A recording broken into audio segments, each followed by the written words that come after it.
Long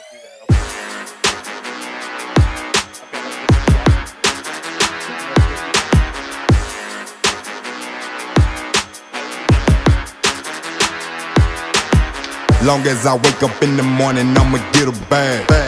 Get a bag, yeah, I'ma get a bag. Long as I wake up in the morning, I'ma get a bag. Get a bag, yeah, I'ma get a bag. Oh, it's all good. We're already on. Okay, sound check. There we go. That's how it's done. All right, what is up out there? How is everybody doing? And welcome to another episode of Sports Bites. We are Sports Bites, your self-proclaimed #1 sports podcast, bringing you the best of both worlds, sports, and snacks. As always, I'm your host, Randall Horn. Tonight, new guest on the mic over here, little fresh blood for the podcast. Over here, we've got our good friend, Chris Bailey. Chris, BDB Bailey. Let's go. How you doing tonight, Chris? What up, Chris? I'm all right. How are y'all? Doing good, man. Glad to have you here on the other mic. As you know him, you love him. We say it all the time. Dr. Mike on the mic. Our good friend and pillar to the podcast. What up, Randall? Brent Turner. How you doing, guys. Brent? How you Great doing? to have you, buddy. Good seeing you, Chris. You guys ready for this? Because this is an exciting night. 2 days away. 2 days away. We got some excitement coming in a couple of days. Teams are going to change. Yes. The draft, man. Absolutely. Hope is eternal. Everybody's they're one draft pick away. We can make it happen. That's what the thought is. At least, one draft pick away. But we'll see how it goes. Anyway. As we always do, we want to start this off by saying thank you all so much for being a part of this. Thank you for the likes and the subscriptions. Keep them coming in. We want to see the likes. We want to see the comments. We want to see more subscriptions coming in. Tell your friends. Tell everybody, get on board. Be a part of the Sports Bites family. Show us a little Sports Bites love, and we can get you with a little shout out or something along those lines. Maybe a little giveaway here once we hit that number. I know we kind of stalled out, but we're working our way towards it. And again, we do this for y'all. Thank y'all so much again for being a part of this. We love you guys. Moving on, we kind of announced it a little bit last time, and I'm gonna. This is the big week, so I'm gonna turn things over to our director of snack content, Brent Turner over here, Dr. Mike, and he's gonna talk about the big shindig on Saturday. Okay, all right. So if you didn't watch the last episode I was on, now I'm going to tell you right now, chili cook-off. Sports Bites podcast is going to be there, slinging some chili, downing some beers, and having a good time. And we want you guys to come.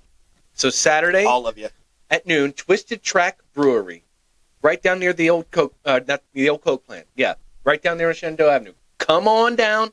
Come say hi to your boys. Come vote for us. More importantly, we have both taste tested this recipe, and it's pretty good. No. Let's be honest. Not to set the bar too high coming out of the gate. It is better than pretty good. Okay. It's some damn good chili. But if you think that's true, come on down and find out for yourself. So, like I said, it's going to start at noon. That's when judging. It's open to the public, and it's free. Chili is free. Yep. So just come on down, grab a bite, come say hello, and we're looking forward to seeing everybody. And if you show up and you're watching this podcast or any of the other ones that we've talked about and you show up to it, make sure you let us know, like, hey, we watched the pod. We're part of the Sports Bites fam. Like, we want to hear from you guys. We want to meet you guys. And when you show up, give us your hottest take. Yes. Whatever sports take you got. Best one you got. Chris might show up. Hey, if the chili's free. The chili is free. So is the beer free too? No, the beer's not free. That's how they get you. But there is beer there. That's a good question, Chris. Yeah, no, the beer is not free. But it is a great local brewery. All their beers are very, very good, and they've got regular food too. They've got wine, they've got hard kombucha, they've got hard seltzer, they've got it all. So come on down. It's supposed to be nice weather. Come enjoy a drink. Come enjoy some chili. Come say hey to us. That's the most important part, I think. Absolutely. And vote. So yes. We're looking forward to seeing everybody. Yes. So come on down. We look forward to seeing y'all and hope that we get a big turnout for the Sports Bites fam on Saturday. Yeah, let's go. At 12 o'clock. Yep. At Twisted Track. You got Brewery. it. Yes. Shenandoah Avenue. Roanoke, Virginia. Be there. Let's go. Let's do it. That's a good promo. I liked it. Well, Director, we're going to stick with you for a minute. All right, cool. You know our normal. We got the normal routine. All what right, do you guys. got for us today, I Brent? got a few things, but let's start off with a nice cold soda. I'm a little parched. Yeah. I'm a little bit parched. You might not need some of this. We pass that down. I mean, to I'm really tired from You- work, you know, from if you- sitting if on you a can- mower all damn day. If you came by and got some chili, you need something to refresh your palate. Now, I've got Jarritos Mandarin Soda. It's a Mexican orange soda. Now, I don't know if you know this about Mexican soda, but the clear differentiation is that they use cane sugar instead of corn syrup. So, any Mexican soda, I am down to try. Yeah. Oh, yeah, So- most definitely. I've had this before. I've had many Jarritos flavors, and this happens to be one of Chris, my you ever tried the Jarritos? one of my favorites. So never they're have. pour you a little thing. Now, I find this orange flavor to be superior to like a Sunkist. I get more of a orange flavor, if I remember correctly. We'll find out more. But Okay. it's more of like a citrusy flavor. So, cheers, boys. Here we go. All right. Try out the Jarritos. Here we go.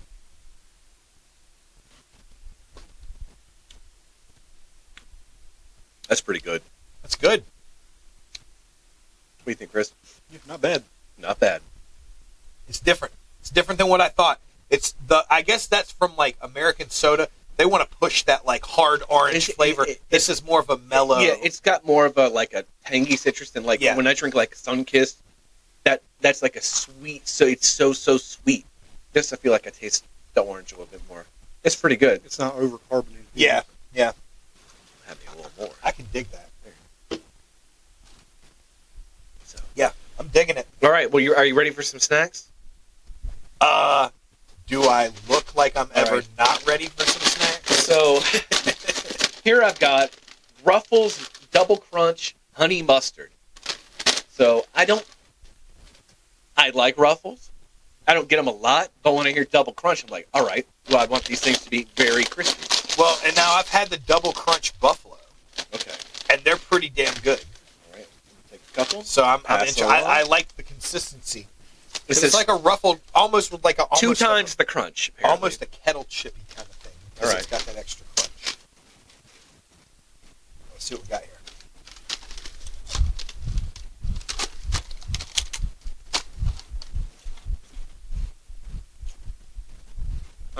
They are very crunchy. I'm not trying not to crunch into the microphone. Me too. Um, I'm gonna turn my mic off. I don't know, dude.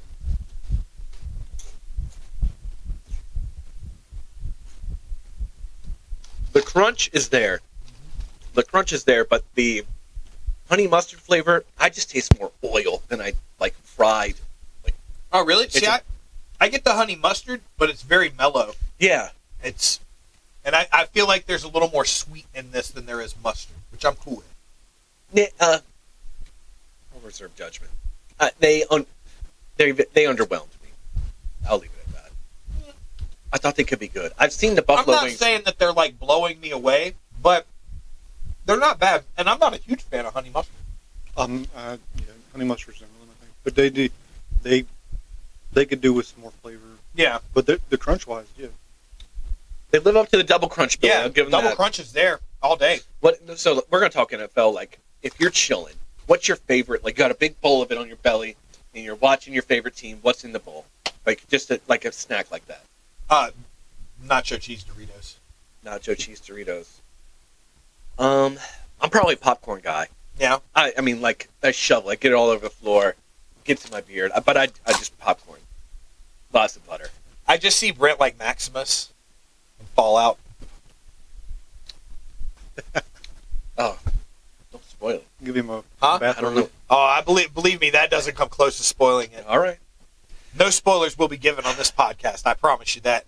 But everyone should watch that. It's badass. It's a good series. I've you ain't watched watched it like yet, 4 what are you episodes so doing? far. Oh, so you have watched 4. I've watched like 4 episodes so far.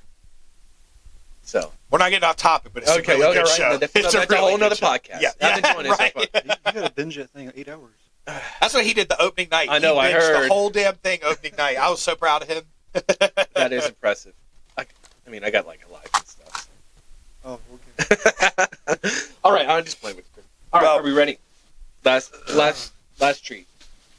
You guys split this one. Yeah, this is This one I'm particularly yeah, excited these about. these look very interesting.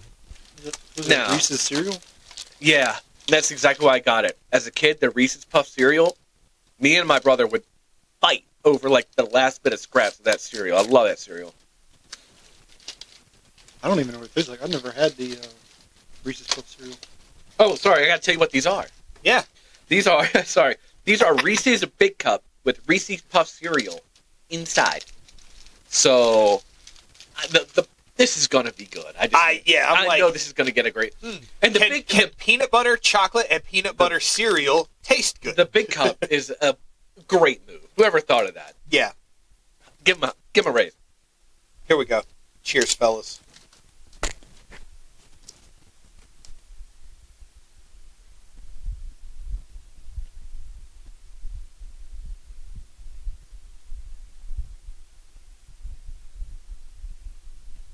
The cereal is still crunchy. That's a good sign. I don't know, bro. That's a lot. That's really sweet. I mean, it's sweet, but I mean, you're eating a Reese cup. I know, but I don't think it's any sweeter than a normal Reese cup because really, the cereal itself does not compare in sweetness. It adds crunch. It I adds like a the nice consistency. texture. Yeah, I like the consistency it adds to it. I think I've had the Big Cups before, the ones with like one's got potato chips and one's got pretzel. Mm-hmm. I like those because it adds a salty kind of bite and kind of cuts through the sweetness just a little bit. I'm missing that in these Big Cups. I see what you're saying. I've got one more. Do you want another one? Oh, you're putting them together. Did you just put a honey mustard chip with a Reese's cup? Yes, you did. I could hear it crunching. This is not approved by the snack content director, dude. That's a violation for sure. Honey mustard and chocolate.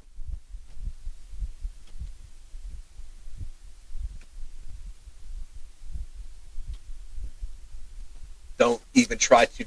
You're looking at me like you want to tell me that it's not that bad. I'm willing to try anything for this podcast. That Probably was not gross. the greatest combination. No, I would. Do you want another regular one? No, I'm good right now. All right, we'll go right now. They are sweet. They're very sweet. All right. But, Does it compare to the Swiss rolls with mustard? dude, don't fucking knock it until you try it. Swiss rolls with mustard. It was a TikTok, and the dude was like, you got to try it. Then all of a sudden it took off, and I was like, man, all these people are eating damn Swiss rolls with mustard. So I tried it. Did you try it? And I ate like almost a whole box of Swiss rolls Oh, God. with mustard on them.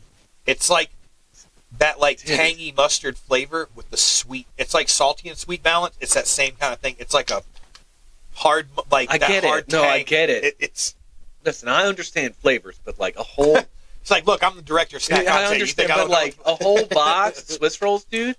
Say hey to Wilford Brimley for me. Fucking diabetes. My God. I didn't eat the whole, and they were the little Swiss rolls. It wasn't like the big box I'm Swiss rolls. You mean, I'm thinking the 8-count sleeve. That's a box to me. Well, they have two. They have two kinds. They have. He's looking this side. He's like, tell the truth. Because I was there. He's like, I'm not going to listen here and sit here and listen to you They lie. were the small standard size, not the big box Swiss rolls. Believe me, I have a box of big box Swiss rolls upstairs. What you're doing is called rationalizing, Randy. It's all right, man. Don't judge me. I'm not judging. I see your judgmental eyes, Chris. That's judgment. I do that just about every day. All right. Well, we'll save our reviews for the end. I don't know why I'm wrapping those up. Somebody may Yeah, I'm want to definitely eat going to have some. some more of these. But all right. Well, You want more soda? that was a good episode. Thank you all so much for being. Kidding. We're kidding. All right. Moving on. Let's start this thing off. Obviously, we all live here. This is our city, Roanoke. Yeah, man. We are proud fans of our teams, and one of our teams is, of course, the Roanoke Rail Yard Dawgs. What a season! Great season. That's all I can say. What a season! They came through some adversity through the season. They had some low spots. They had some high spots. They came into the playoffs. Personally, I felt like they kind of had the deck stacked against them in the playoffs. they had some tough matchups. Yeah, they had a tough draw with Quad City. They were able to, pick those two up at home. They had a good seed, had a pretty decent season, but it was just, I think Huntsville is kind of like a team of destiny right now. I saw them playing. They just played really well.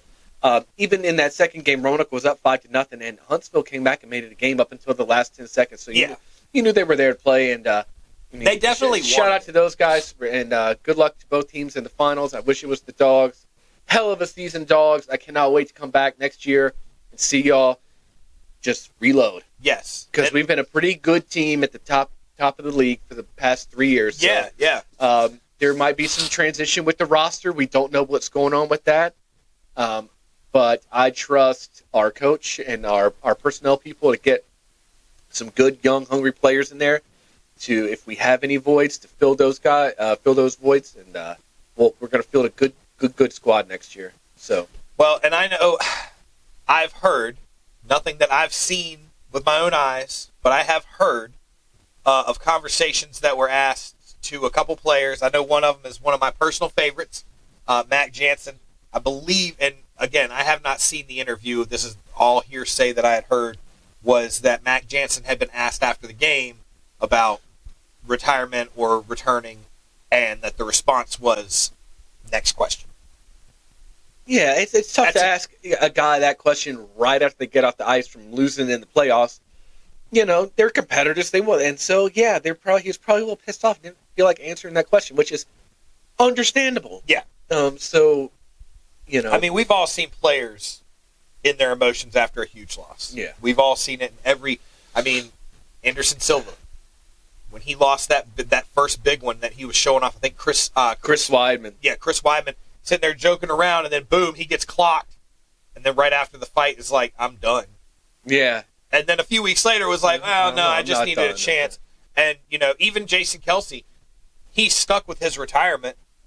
But there was a lot of people who thought the way it was said right afterwards, like, oh, he went in the locker room and told his teammates that was it for him. That's not a situation to me. You give them a day or two before you really start listening to what they want to say. If they stick with it, hey, more power to them. That's their choice. That's what they want to do. Hopefully, because again, he is one of my favorites. Hopefully, Mac, it was a moment where he's just like, look, I'm not trying to talk about this right now. Next question.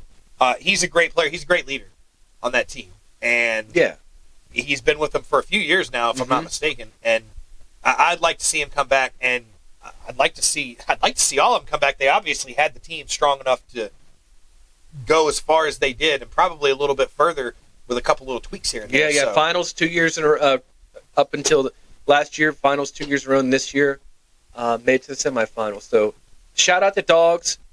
Great season, and also a special shout out to defenseman Brendan Pepe. He won SPHL Defenseman of the Year, so congratulations to you, sir. We got a good core of players. I hope they stick around, and I'm already ready for October, dude. Yep. But between now and then, we got a lot of stuff going on. Oh, yeah. Too much almost. Almost. And next year, I'm dragging Chris to the games. It's a lot of fun, man. It's a ton of fun. I'll tell you right now, I wish we'd have got that dude's name to shout him out on here that we sat behind during Game 2 at Quad. That guy was an animal. That guy was an animal. It was ridiculous. I'd go. I think his name was traffic. I think his name was Chris. Don't let me drive the traffic. I think his name was Chris. Chris? I think his name was Chris. This dude, he had signs that he had printed off on paper, taped up along the boards. They were front row. And one of the signs, as soon as I sat down, Brent's like, dude, this dude, he's savage. He's so savage. You got to check this out. And he points over there, and one of the signs is in another language. And Brent's like, that's Russian for eat dog shit. And I was like, yeah, this guy's an animal. So he is the resident Rally Guard Dogs shit talker. So that is and he takes his job very seriously. I can tell you exactly where he sits, and we can get a gang of seats behind him. And even if the Dogs are losing 4-0, he will keep you entertained. Yeah, even if the Dogs are not. The never-ending beer stein is still to this day. I'm like, it's crazy. So crazy. Yeah, can't wait to get back in the Berg in October. Yep. But again, one more time, just because it needs to be said, congratulations to the Rail Yard Dogs on a great season. Had a great season. I know it ended a little bit earlier than you really hoped it would, but you guys played your hearts out there. I don't know if anybody from the Rail Yard Dogs will actually get to see this, but I hope that somebody out there from the Rail Yard Dogs does, and they get to at least portray the message to them that we here at Sports Bites had a great time watching you guys play, and you guys had a stellar season, and we can't wait until next season to come back and watch you guys on the ice again. So, go Dogs. All right, well, moving on to the NBA. Ooh. NBA playoffs started. Play-ins are done. We had a couple really great games last night. A couple late finishes, buzzer beaters. I think that's why people, regular season is kind of meh, but NBA playoff basketball is a whole nother level. And if the playoffs go like the last night, we're going to be in for a hell of a ride. That was a couple good finishes. I'm watching here and there on the playoffs. I'm not going to lie. Basketball's not my thing, but I'm watching here and there. But what you were saying earlier, that hit it perfectly. That's why it's hard for me to watch the NBA playoffs. I feel like there's just so much all the time. There's so much going on, and it's just boom, boom, boom, boom, boom. Kind of like my chair against this wall. But, I mean, yeah, talk about it. Like you were saying, it makes it hard to watch the NBA playoffs. What? Wasn't that what you were saying earlier? Part of it, yeah. Yeah. I have a hard time with the playoffs just because, like what I said earlier too, I had no idea the format. I thought the format was either 3 or 5 during the first round, and that the games expanded after that. Yeah, that's my thing. Is the series are too long. Yeah.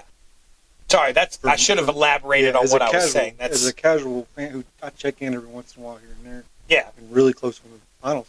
It's just, for me, it's too long. Yeah. For a first round, 7 games is too long. I kind of think so. Or the season's too long. Mostly just the playoffs. Yeah, I wouldn't say the season. I think I'm a fan of long seasons. I love baseball. I'm like, baseball, I like having long seasons. Football, if it wasn't for the physical aspect of how much wear and tear goes on their bodies, I'd be like, man, I'd love to see more football. I get it that a high intensity sport like that, you're already pushing it with your body by the end of that season. A lot of guys are, either hurt or out for the season or just beaten up where they're not 100%. Yeah. I think the season is fine. But yeah, I agree. Like, I think that. Yeah, like, see, what was it? Baseball for a while there, they had the games in the playoffs so spread out, like it would be a game off a day, a game off a day. So basically, you only had like two starting pitchers that you had to worry about. The NBA is a game off a day, a game, and to me, they need to try to get like the 2 home games, the 3 away games. I think is what they do. Yeah. Like, you need to get those 2 home games in a row. Then the set of 3, you can have a day off in between the other 2 sets. Yeah. So it doesn't extend the series out like 2 weeks. Yeah, I mean, I guess, but NBA is trying to sell, TV rights. So I get why they want to make it 7 games and maybe 5. Yeah, money talks, baby. Yeah. It always does. But yeah, dude. So but last night, great games, dude. Yeah, I was going to say, not to say that these games aren't entertaining, because there are some very entertaining games. And to me, it's like for me, I don't watch college basketball, but I watch March Madness. Yeah. It's kind of that culmination of everything through the season. I can't keep up with everything through the season. I don't have a team that I truly rep and support. Yeah, I think the NBA is a league of more, like, you have your teams that some people, but a lot of people, they just like certain players. Exactly. And that's right, so they just follow the player, and then, Steph Curry. Yes. Yeah. Okay. I'm not a Warriors. Yeah, they say I'm not a Warriors fan, I'm a Steph Curry fan. So. But crazy games last night, dude. Let's talk about them. So just real quick, there's more going on tonight, but last night, Philly and the Knicks. Philly was up by 5 with about 30 seconds to go. And we watched the clips before we started the show. Brunson hits a 3. There's a turnover under the basket, and DiVincenzo makes another 3 to take a 1-point lead with about 12 seconds to go. Giving Clutcho over there. Yeah, dude. When you showed me the video, though, I couldn't believe that they went that long on the ground without a whistle. because there was like a scrum around the ball, and I was shot It's a lot of playoffs, man. times. You let him play. And that's got to be Let it, him because play. during the season, I feel like that whistle's getting blown like that with all those guys piling on the ball. Yeah, so But hey, it was a wild one. and Philly was kind of coming into the playoffs as that team that you maybe didn't want to play because you know they've got talent. Embiid is coming back from injury. You can tell he's not 100%. He's getting gassed at the end of the games, but you see how important he is to that team. So it was him and Maxey and nobody else scoring points last night. They had almost 70 points between the two of them. I will say, and I made the comment earlier, I feel like Embiid is becoming a bit like Samuel L. Jackson. Mr. Glass. All glass, yeah. To see, like, he started the season off so hard, and there was already, at the beginning of the season even, there were so many people who were like, yeah, that's great, he's having an all-star run. His health is not going to be there. It won't be. But isn't that his entire career pretty much? Pretty much. Yeah. And so You have to deal with, like, he's one of those players that can give you greatness. Like, he got hurt in the first game of the playoff series, didn't he? Yeah, I think so. I think that's when he tweaked his knee. he got well banged up, yeah. Because I happened to see that he went out right before halftime. Really, real quick, did either of y'all see the video when he went down? Like, he grabbed his knee, he, like, tweaked it on the jump, he came down, and he laid there for a second. Am I the only one that noticed when he was sitting there, he only blinks one eye? He was just sitting there going... No, I didn't notice. Yeah, he sits there, like, one eye is like this, and then the other one, he's just sitting there going... I think you're paying attention to the wrong thing. Might be. Well, because when it happened and I was watching the highlight of it, I was like, did he hit his head? Oh. Like, when he went down, did he hit his head? Did he, like, got a concussion or something? Because he's sitting there, like... And I was like, damn, is he all right? And then they were like, oh, yeah, tweaked his knee, like, getting up, holding his, like, favoring that one leg. And I'm like... Wasn't it the same knee he, like, messed up before? Mm-hmm. Yep. And that's the thing. Yeah, you've got a guy who can give you an all-star run, but you have to almost prepare for at any moment during the season, you're going to have to fill that role. You're going to have somebody to fill in because at some point in the season, he's going to go down. And that is his whole career. Like, you are right. I feel like, It sucks, though, because he's a really good player. I've looked at his statistics over his career. And early in his career, I watched him a little bit. Mm-hmm. And I'm like, this guy's really good. Yeah. I mean, he's got a ton of talent. But I feel like every player has one Achilles heel. No pun intended, but they all have something that brings them back, whether it's, an off field or off court issue, or whether it's just a talent issue they lack in one field, or it's an injury issue. I feel like athletes always, no matter how good they are, they always have one little thing. Yeah. Well, hopefully it doesn't. He stays healthy the rest of these playoffs, but because Philly's going to need him. They're down 2-0 in the series. Yeah. They're going back to Philly. Like I was saying, they're a team that you didn't want to play because you thought Embiid was coming on, but they just, that game last night was a backbreaker. My thing about it, what you just said, though, is, he needs to be healthy because they need him. My thing is, that's my problem. You just said between him and Maxey, they put up, 70? Him and Maxey? Almost, yeah. They don't need him. They need the rest of the team to step up and be there, because you can't just count on one or two guys to win playoff like games. I said, I don't want to dive too big into Philly, but when he was out with his injury for a good portion of the season, they weren't that good. Yeah. That's why they're an 8 seed. Yeah, that's true. For a team that was really good, they barely made it into the playoffs. They had to win a play-in game. Yeah. So maybe the chemistry's not there, but that the potential's there, so that's why people didn't want to. They were trying to avoid playing the Sixers. So well, and if you have guys that score like that, we've hit on it before on the pod. Like in playoff basketball, you're going to need some points. You're going to need defense, but you're going to need guys who can score. Clearly, they have the talent to put points up, but they need other guys to step up. If you have guys who are putting big points up, you still need those other guys to come in and put little points up to make it a complete team. Sorry, Philly's the 7th. Are they 7? Okay. I'm surprised the Knicks are the 2 seed. They had a good season, and they don't have Julius Randle. He's out. He had season-ending surgery, so it's just Brunson and a cast of guys, and they're getting it done. And they got a 2 seed. Yeah. So And they're up 2 games. Yeah, and they're up 2 games. So they close that one out, and then, it looks like they'll be on a collision course with Boston. So, maybe. Your cousin from Boston. Is anybody even going to beat Boston? Well, they have a long history of not showing up for playoffs. That is true. They're playing the dog crap Heat right now with no Jimmy Butler. I think they'll be okay. Oh, yeah. But they are the prohibitive favorite in the East, for sure. The West is a little more wide open. Yeah. And we saw that last night with the Lakers-Nuggets game. Another crazy ending. Lakers were up by a 20-piece. And Denver came back. Denver's a tough place to play. They're a really good team. And they came back.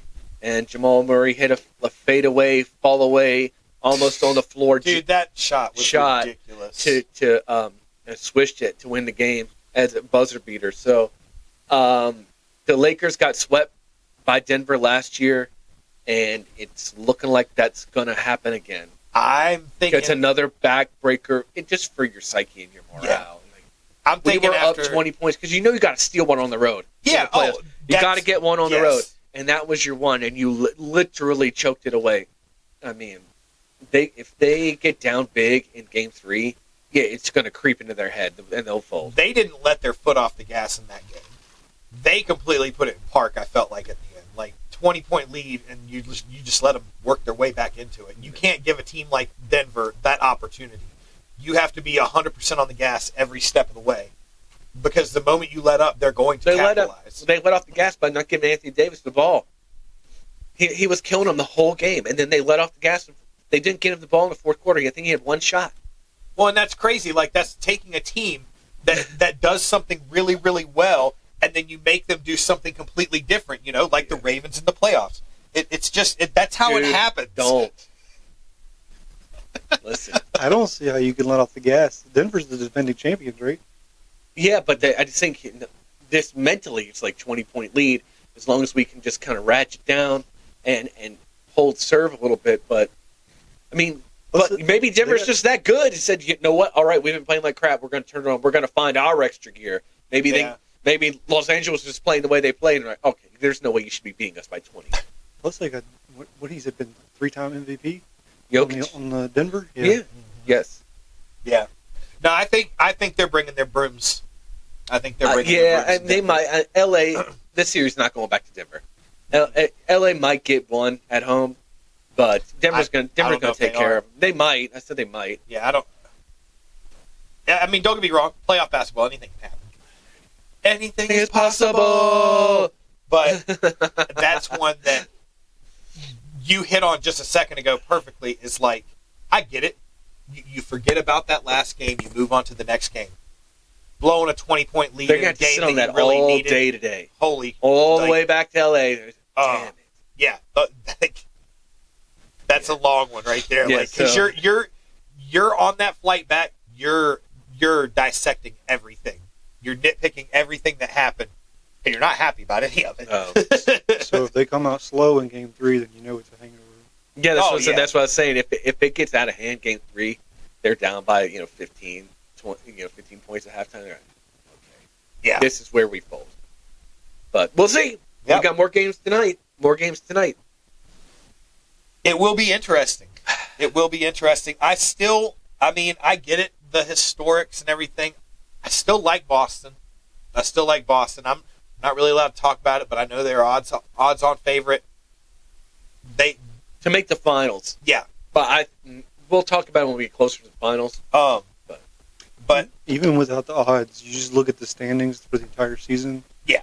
They were by far better than everybody else in the entire East. In the East Conference, yeah, for sure. And there are still some teams out there who did their really good things through the season that, it's still yet to be seen how they're going to really, if they're going to continue on, if they're going to really show their strengths. Or some of these teams, like, there could be teams in there that really showed great scoring that just shit out in the first round. Yeah. I mean, it happens. Like Boston last year. I mean... No, excuse me. That was Milwaukee last year. It wasn't... Milwaukee I didn't watch it. They lost I watched to the Heat very in 4 little games. last year, but I thought it was Boston last year. Whatever. It might have been Milwaukee. I don't know. Like I said, you know more about that one than That's me. why you got to watch it. Well, a lot of great games coming. Mm-hmm. Some of these series are going to be really, really interesting by the weekend. See how things turned out. I still think that Denver's got the brooms on the plane with them right now. At least that's the mindset. You know, that's what they're looking for. Oh yeah. I mean, they want it. They want to be done like that. Be ready to more rest for the next to series. Get ready for the next series. That shot was a crazy shot, though. I don't want to go back and watch it. Yeah, we moved on from that quick. I don't want to take anything away. That shot was ridiculous. Yeah, like go watch it. It's crazy. I'd like to say it was a prayer shot, but he knew every motion of it, exactly what he was looking to do. And I mean, that was a great shot. Yeah, and the shot at the end of the Lakers Nuggets games. Go check that out. And the end of the Knicks 76ers game. That's just a wild course of events to happen right then. Like, it's not as though there's 10 minutes left in the game. Like, the last few seconds. The one time when you can't choke and exactly. turn it over under the basket. Yeah. Don't get me wrong. I think Lady Luck was on the court with them a little bit in that play. Who turned it over under the basket? Maxey. Yeah. Tyrese Maxey. Okay. I wasn't sure if we were still talking about the Lakers there for a minute. I was like, oh, God, if it was LeBron. No. He did miss a three. LeBron took a hero three before that Jamal Murray shot. So. And Jay would have drained that shit. Yeah. But that's an entire podcast one day. Who is the GOAT? Well, I'm interested to see what happens. We've already hit on a couple great things. Dawgs and got NBA coming. What's happening now and what's coming up. Not a lot in the Major League Baseball realm this last week. Nah. Teams are starting to settle in. Yeah, I think, and no big news. I think you're starting to see the teams that are going to show a little bit of consistency over others through the season. Still really early. Yeah. Still super early. I mean, we're still in April. Like you said that a few episodes ago, though, you can't win it in April.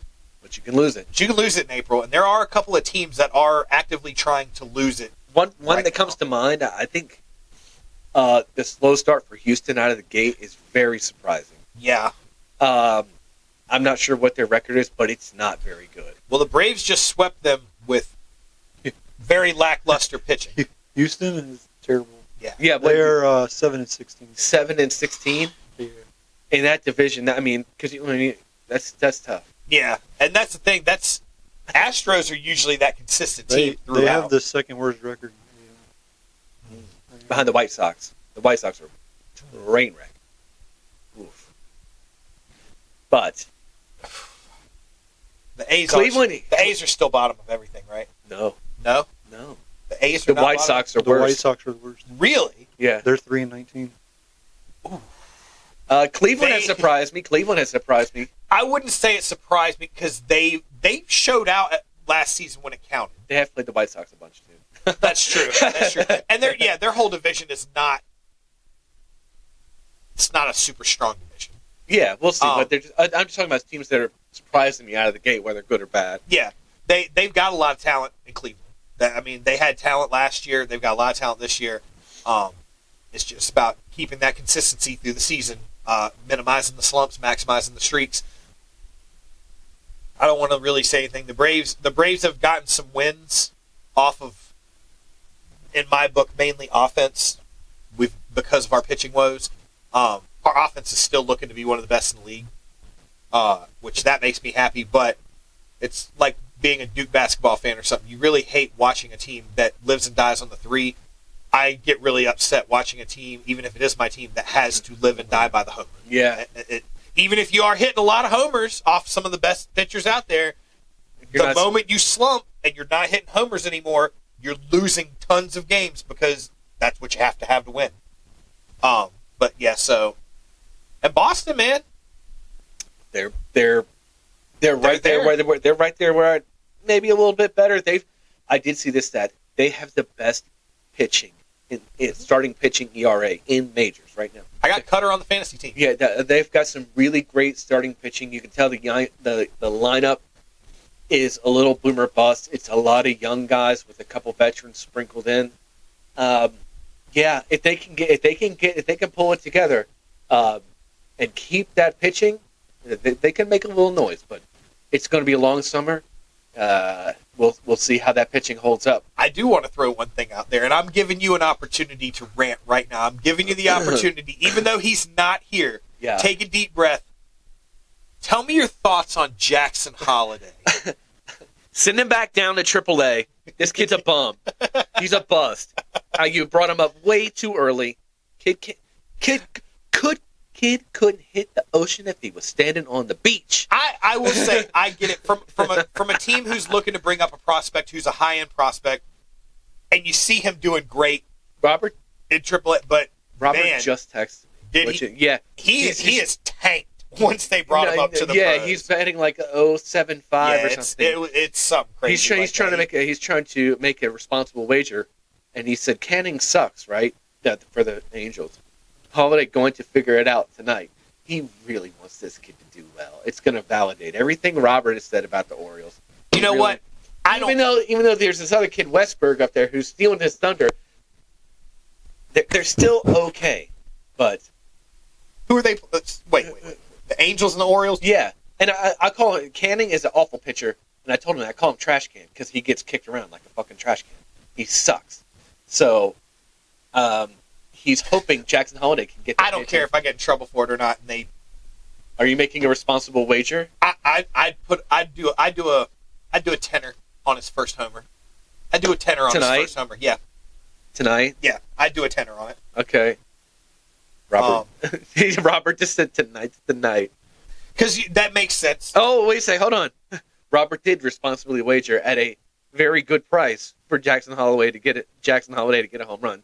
Okay. Look right there. Responsible wager. Let's see what we got. It's how serendipitous that he texted. 1 for 30? Yeah, he's awful. Wow. That's ridiculous. No, wait a minute. That's the number. Yeah, we're not supposed to say it now. Yeah, I'm seeing that. That one, I don't know about that. Well, you look at the number right there. Yeah. At any rate, let's not get sidetracked. No. But if you're asking me to knock Jackson Holiday down a peg, I'm giving you the chance. Yeah, I just did. Yeah, but I know he's going to come around. I'm not. Listen, I'm not saying he's not going to be a good player. All I was saying is he sucks right now, and I'll just. Robert ripped all over him about Boston and stuff, so I figured I'd at least give him the opportunity. It was preseason.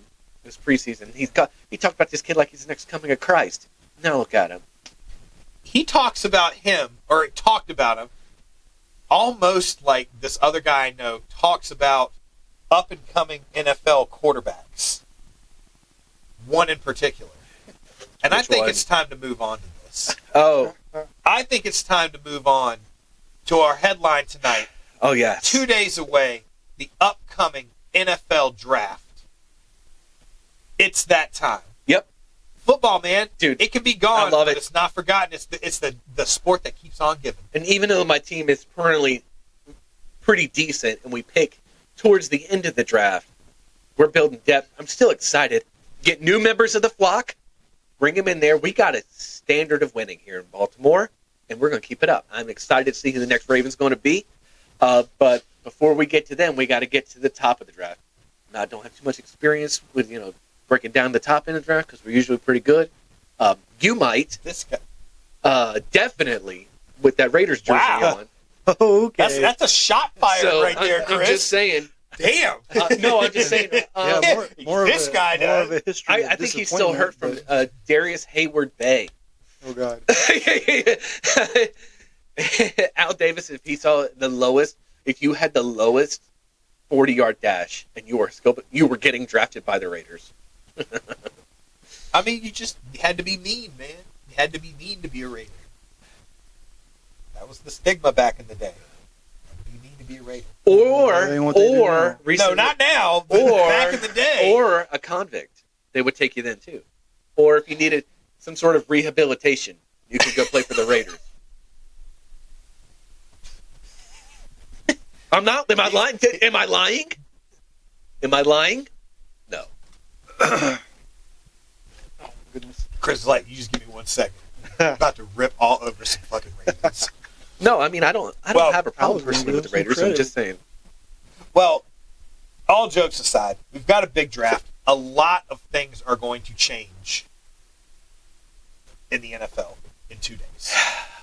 That first round, Yeah. there's a lot that's going to happen in all of the rounds. But that first round is really going to change the scope of some teams. Some for the good, some for the bad. Yeah. Some teams are going to overcompensate, some teams are going to overprice, and some teams are going to overvalue. I got a these we're going to talk about these top 10 picks, and it's going to be dominated by mostly quarterbacks. Mm-hmm. And I found a good little stat, a little nugget.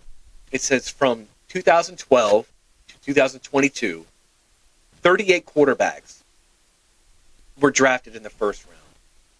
How many of them do you think got a second contract from the team that drafted them? It's only like 20%.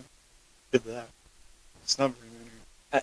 Yeah, out of the 38, only 18 got a second contract. That's more than I thought it would have been. That's still and- more than I thought it would have been. Yeah, so the success rate is very hit or miss. And someone said this perfectly. I was listening to some podcast. He goes, the rate at these things that your first round quarterbacks hit, he said, for every Patrick Mahomes, you get a Josh Rosen. Mhm. Yeah. And so the picking in the top 10 is it will really, if you mess it up, it'll change the direction of your franchise It can negatively. set you back, but if you don't draft well after that. Yeah. Yeah. Yeah, So absolutely. There's these teams on here that Someone's getting screwed. I'm telling you now. someone's going to make a bad pick. Yeah, somebody is going to. They're Statistically going to speaking, most of these guys are not going to pan out. No. Like, this is my thing. It would not surprise me that if every quarterback that gets taken in the top 5, it would not surprise me if any of them, or if none of them, have any success their first season. The 2021 quarterback class was dog crap. Well, these guys, again, are expected to come into a team, most likely a garbage team, and they're expected to play at an all-star level right out of the gate as a rookie and take that team to a productive Yeah, season. that's one of the things with the NFL now is no development. Yeah. You They give them wanna one. they don't want to give you time to develop players. You get one spring training into summer training, and then you're expected to learn the playbook and be ready to go when preseason comes around. And preseason, shit, that's what the majority of what you get is preseason. Yeah, you get a little bit of training during the offseason, but preseason is really your only chance you get some really good live game. And even then, I feel like coaches, like the moment you get touched as a quarterback, they're like, you're out for the game. You're done. We don't want to risk, our investment by him getting hurt in preseason. So you really don't get as much. Which, with the way the rules got changed after the whole Sam Bradford debacle, Yeah.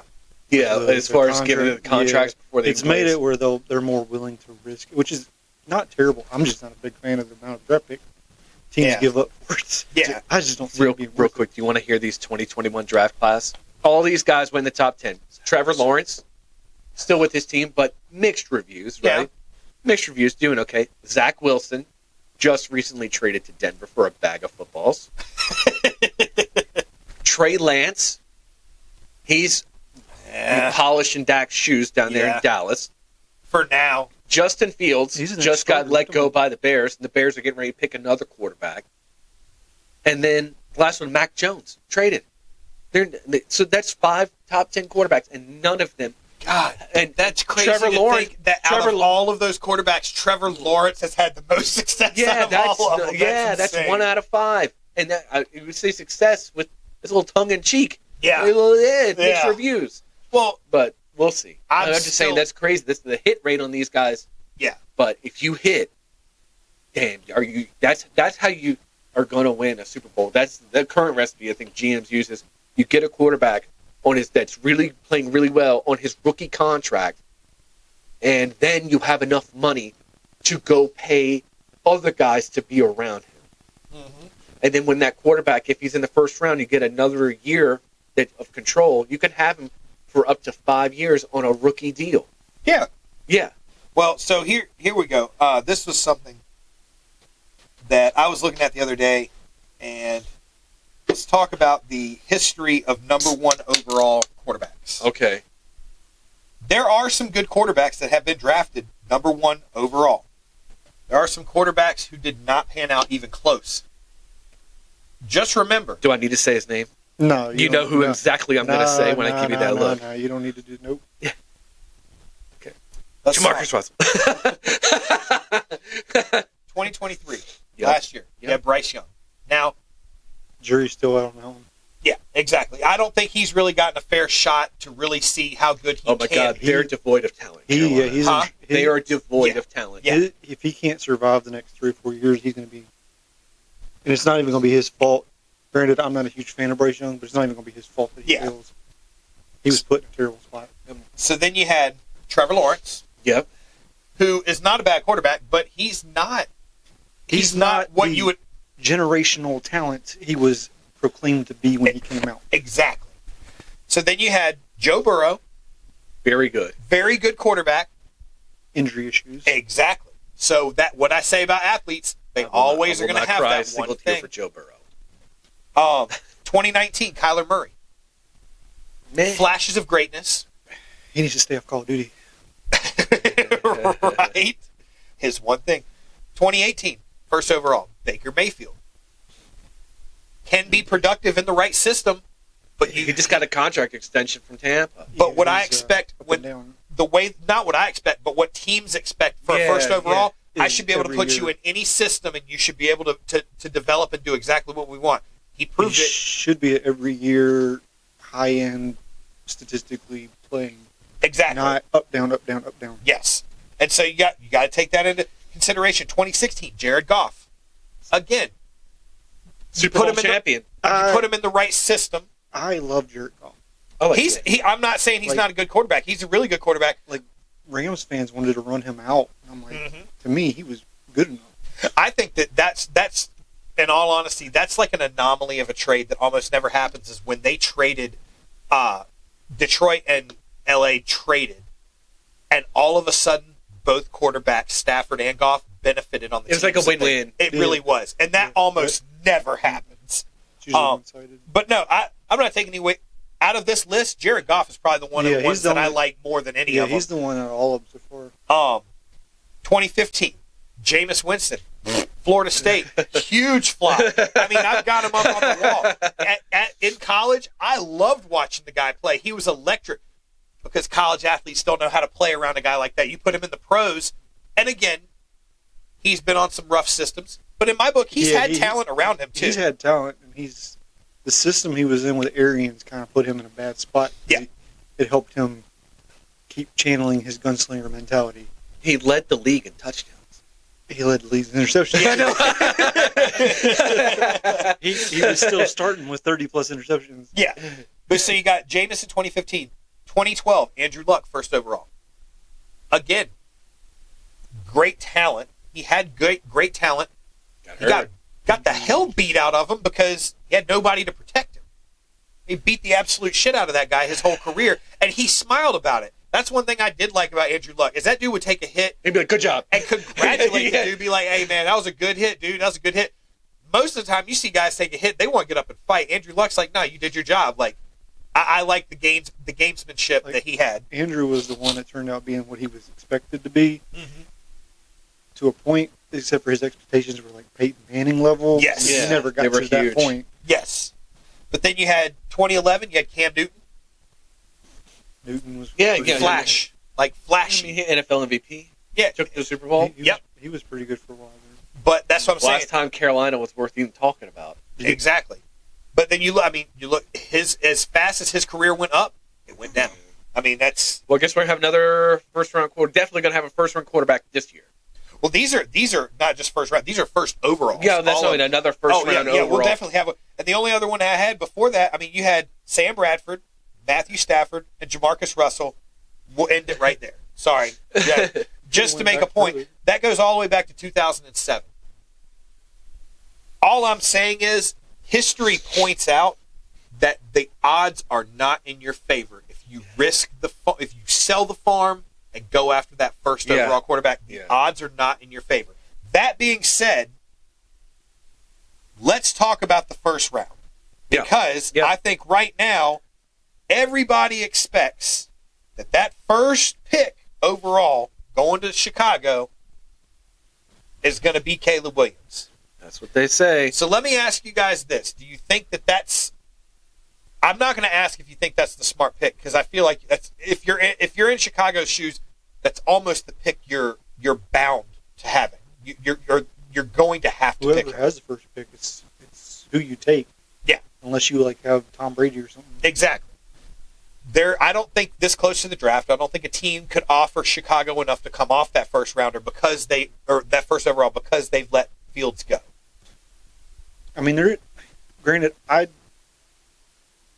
people talk too much about Caleb Williams and how great he is already, even though he hasn't played it down in the NFL. He's the best looking prospect in the NFL. You think? Coming out. So I think that there's a lot of things that I saw in college that he did great. I think that there's still some things that a lot of these people who talk about him being this generational talent seem to be overlooking. I think that he has weaknesses that NFL defenses are going to exploit like that. Oh, I mean, they're going to be all over him, dude. He doesn't read progressions. Yeah. You're in trouble on that one. He's going to be... It was one of the knocks on Bryce Young coming out, was he likes to ad-lib plays. He'll get through his first, second read, and he'll start ad-libbing and running around. NFL, you can't really do that. Yeah. When you turn on the tape, you can see the talent. Mm-hmm. It's there. So I see why people want to say he's generational talent. There are just some intangibles that I think he regressed this past season. Now, you could say his team wasn't as good because they had a terrible defense, but he scored a lot of points, but they didn't get a lot of wins. No offense, but first overall pick, you're not going to a team with a stellar defense in the NFL anyway. Yeah, no, so Chicago's better than normal first overall. Yeah, and you're right, exactly, because Chicago kind of turned it on last bit of the season, kind of saved their coach's job for the most part. And so the defense is playing pretty well. They brought in Montez Sweat, I think, from Washington, and that really kind of changed their defense around. So, and they've added some players. They've added Braxton Jones at left tackle that will help with some protections. They added Keenan Allen, so they've added some guys, but he's going to be set up for success. He's, as a first overall, you're not going to be set up better than that. Yeah. He's probably got the setup better than most first overalls are ever going to have. He's got one of the better setups going into the league than most first round picks. So, and that's one of the only things I'm going to give Chicago on this, is that at least if they are willing to take the risk, at least they did in the offseason what you need to do if you're going to take that quarterback first overall, is you say, hey, sell the cube position, build around it, because we know we're bringing a guy in. Yeah. But, man, you talking about the risk-reward on that one. It's so damn high. As a manager of a team, I'd be nervous because history shows the numbers are not in your favor. Yeah, so you just got to trust your evaluation, and you got to take a shot, because they need a quarterback. Just feels they let him go. Yeah. So they need a guy, and I think Caleb can be the guy, but something about him painted fingernails and all that other stuff aside. The Chicago's history, too. Yeah, that's exactly what I was going to say. Chicago's history of developing quarterbacks is awful. They are traditionally a bad place for quarterbacks to go play. Even when Cutler was there, it's just the weather doesn't do any favors. Yeah, and he doesn't and I think we talked about this when we talked about Caleb Williams when they were doing the draft combine. I said, I don't think he's a gritty Chicago guy. Mm-hmm. I think he's more of a West Coast guy. Yeah. But that all things aside, Caleb Williams is going number one, and they're going to build around him because we'll talk about it here later. They got another pick in the top 10. Yeah. Which, again, I don't want to give it, because I'm not a big fan of Chicago to begin with, but Chicago is set up. They've planned this for a couple years now. Put it all together. This is their year to culminate and get their pieces together. And if they're smart, you go into this not expecting greatness your first year. Like, I think that will hurt them more than anything if they go in there and they tell them, like, hey, we're expecting this out of you your first season. That's where the not changing the coach comes in. Because now I'm like, okay, you didn't change your head coach. You're going to do the same thing you did to Mitch Trubisky and Justin Fields. Change their coach after the first year? Yeah. I said that too. It's just like, if you were going to do a clean sweep, you should have gotten rid of Eberflus and brought in a new coach that was more offensively geared, because he's a defensive guy. And you make this a offensive team with the top offensive prospect, as far as quarterback goes, with a bunch of weapons and an okay defense, and you just say, we're just going to go outscore you. But they kept him, which, they had to know that they're going to trust. Do we trust this guy? Because we're going to take stuff I read. They kept him because the defense started playing a lot better during the season. But I'm like, if you're hitting that reset button with the quarterback, kind of want to go switch coaches in the process. Yeah. If you're going to switch coaches, that's the time to do it. Yes, because don't set a quarterback back after his first season. Let me ask y'all this then, because we got a lot of picks to go through. Let me ask you this. Is Chicago 100%, no questions asked, picking Caleb Williams with the first overall? No doubt. Or do you think there is even a 1% chance they trade away or they go in a different direction? 100% Caleb Williams, 100%. Yeah. Yeah. There's no way. I agree. I think that you would have to give up like draft picks for the next 5 years I for think it to be worth it. I think fans would riot outside of Chicago if they picked anybody but him at this point. And I know that that's something that offices, we've talked about at work. I think offices put a little more into the fans what they think than they really should. You should let the people who are paid to think this way make your picks. It would have to be a Ricky Williams plus type of trade. Yeah. Oh, yeah. Well, I agree. I think that is definitely the direction that's going. I don't see another. I just don't see another way. The only way that I could possibly see it is it would have to be something again where they would trade the 1 to Washington for Washington to get him, and they take a quarterback at 2 because there's still stellar quarterbacks available. But my thing is, I don't think Washington pays them what they want for that pick. I think Washington's known all along they're not getting him, so they've just operated under the assumption that he's going to Chicago. Yeah. And when they've evaluated, because they're sitting in number 2, and they've evaluated. That's when the draft really starts, because everybody knows this guy's going 1. Yeah. That's where things get interesting, because they had all 4 quarterbacks coming in the same day in Washington. I heard that a little unorthodox, maybe. I heard it rubbed Jalen Daniels the wrong way. Like, he didn't like it. He thought it was going to be Jalen Daniels' day. Yeah. And then Drake May shows up, and then J.J. McCarthy shows up. He's like, what are y'all doing here? And they took him to Topgolf. Yeah, I didn't come here to compete with you guys. Like, so it might have rubbed him the wrong way. Like, he might not want to go play there, but it doesn't. I don't think he has enough cachet as a Peyton Manning to say, I'm not going to go play for you. No. That's what I keep seeing. A lot of people are like, well, he's going to pull an Eli Manning to get to the Raiders. And I'm like, I don't know if that kind of ploy works as well anymore. Yeah, No, I don't think it works the really. same now as it used to. And plus, a lot of the higher up peoples, the owners and whatnot, they don't want it to turn into the NBA where the players control where they go. Yeah.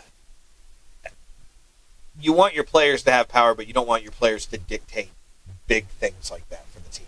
Because that affects more than just one player. That affects everything. So, moving on with Washington at number 2. Sam Howell's gone. Washington is projected they're going to most likely pick a quarterback at number 2. Definitely. Question is who? The question is who. So that's my question for y'all. What direction do you think they're going?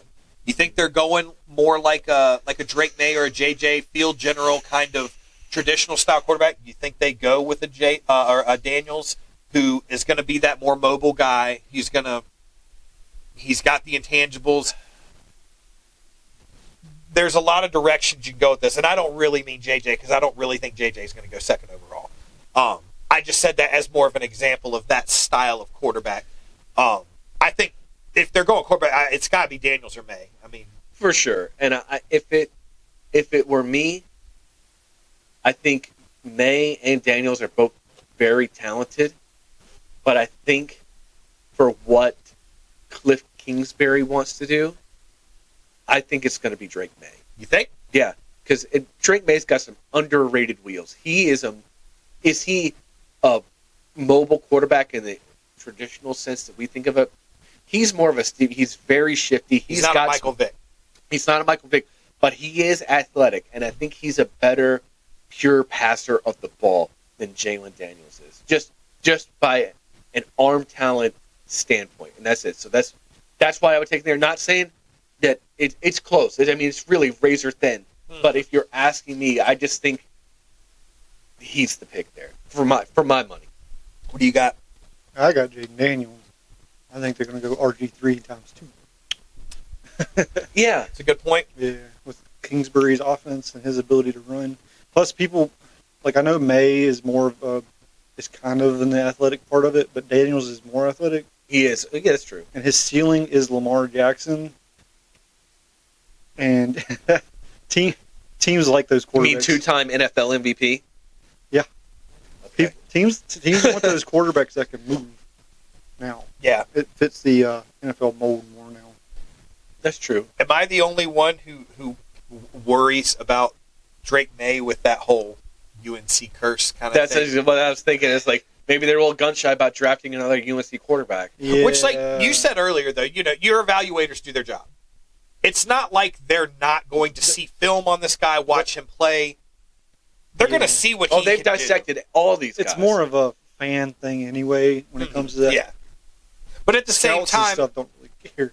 at the same time, you also look at the system. These quarterbacks, Trubisky did amazing in UNC system. The ACC is a tough division still to play football in. He played on a team that had some talent around him, but they were by no means the most talented team, and he had a lot of success. And then came to the NFL, and yes, again, went to Chicago, who did not really build their team around him. Trubisky had 1 year of starting. Drake May's been consistently good since he stepped on the field. That's true. May was a top prospect coming out of high school too, wasn't he? Yes, he was. And so and since he came on the field as a freshman, he has come to Blacksburg and lit Tech up. Yeah, I've seen him play. He's very good. he took a step back statistically this year. He they came to Blacksburg and lit Tech Stop. up. That's not true. But no, and you're right. But I find that's probably more an indictment on UNC's coaching staff than it was Drake May, because I think he's a good player, and his offensive coordinator at UNC left to Wisconsin, Phil Longo, and the offense wasn't as prolific. But if you watch the tape, the kid has got talent, and Jaden Daniels does too. Yeah, he's got the physical abilities. And I will say, I only throw that out there because I like that idea. Like, Trubisky was not good coming into the NFL. He didn't get to develop. He never did what they really expected him to do. He was put in a bad situation. Yes. He had the deck stacked against him for sure. Then I still don't know that he was going to be good, but yeah. And I think that honestly, that's something that even if it's the tiniest little minuscule thing in the back of an owner and a manager and a coach's head, that's still something that may or may not affect a decision when they say, well, But I agree. Coaches are different. The system is different a little bit in UNC. Like, things are different than it was with Trubisky. I just like the idea of that UNC curse. Like, don't trust that UNC quarterback. But he is more talented in college. 100%. He was more talented in college. And I do think that he will do better in the NFL than Trubisky did, no matter what team he goes to. it also depends That's not a high bar. how much do you care about the age of somebody? How much do I care about the age of somebody? Yeah, because I think May is going to be 21, 22. Yeah. He's been And playing since he's a true freshman. Daniels will be like 24, so I think age might play a little bit of a part in it. It could. I think, in all honesty, age would maybe play more of a part as far as what they're paying you, not necessarily if they're going after you, because I don't mind a guy who's played a couple extra years. He was willing to stick it out, and he learned more about the game. But if you can get a guy younger coming out, you might get some more years pro out of him than True. you would the older guy. But on that same flip side, if that guy tanks and you've signed him to a 5-year rookie or whatever the rookie contract, you end up stuck with a guy that you didn't really want to keep that long. That's the thing. That's the draft. That's the draft. There's so many ifs. There's so many things that can happen still. So we've got you guys split. Yeah. You guys are split. So then let me ask you this. So then if you guys are split on that, I'm assuming that you do agree that whoever doesn't go second is going third to New England. They got to have a quarterback. Oh, yeah, New England needs a quarterback. Personally, I feel like that's what they're going to do. I'm open to the idea of them building the roster back up because they got holes all over the place. Oh, so you like the idea of New England not even going after a quarterback? I don't think it would be a bad idea. They do have a lot of needs. They have a lot of needs. Yeah, they don't have a receiver. And guess what? A receiver that used to tear him up, his son is available. And that would be huge because everybody, every projection, everything I have looked at, everyone is like, Harrison's going fourth to the Cardinals no matter what. That would be really wild. They literally have. I couldn't name a quarterback on New England's roster. Bailey Zappi. But if you're going to build, you don't really worry about it. Backup. All right. Sorry, I could have named him, but if you're going to build, but hey, there's enough quarterbacks in the back end of this draft that have the potential to be good. Yeah, they need a receiver. Nobody even mentioned your boy yet. Which boy? Got several boys. The one that you got mad as hell at me at, little quarterback from Washington. Oh, Penix. Yeah, I like him. We'll get into him a little bit later, but he could be a steal. I don't trust him in the NFL. He might go at the end of the first. I get it. But I have what I think. I've looked at several mock drafts. I've got this one that I like the most. Yeah. And I agree with it. It's a shocker. What do you got? I got J.J. McCarthy at number 3 to New England. Listen to me. Hold on. I feel like you're going back to Mac Jones on No. Other than the leadership quality. Does he not just strike you as a New England quarterback? I just want you to know that my wife, Rachel, would smack the ever-living shit out of you if she heard you say that. No, I'm just saying. It makes sense. Michigan, Tom Brady. No, like he just strikes me as he's a Michigan kid, and that plays well. Who's the last Michigan kid that played quarterback in New England? Okay, it tracks. Like, I just think he's that kind of quarterback that franchise wants. And I know for a fact Robert Kraft has his hands all over, just like the massage parlor.